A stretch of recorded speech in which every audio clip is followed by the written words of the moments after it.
tava pegando no banco. Aí o que é que acontece? Vou tirar essa parte para não rasgar o banco.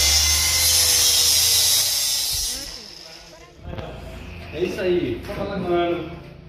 Trabalhando aqui. Mas a rapaziada aqui, ó. Tamo junto, vem pra esse lado aqui, primo.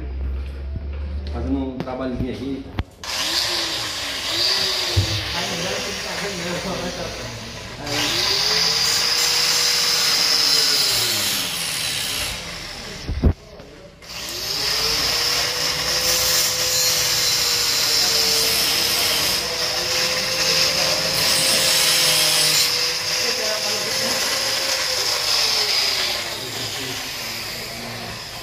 Vou encerrar isso aqui, pessoal, porque tá pegando ali no banco da moto.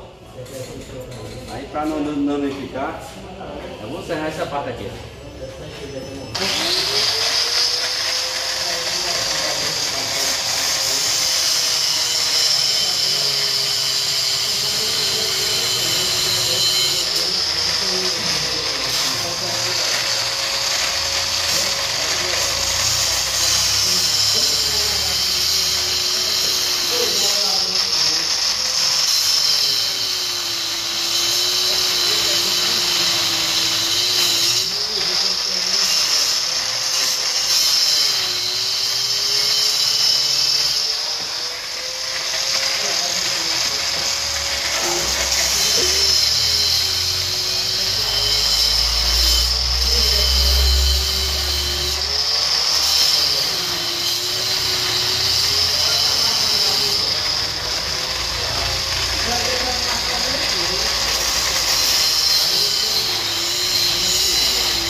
É isso aí, já terminando. Daqui a pouco a gente termina aqui.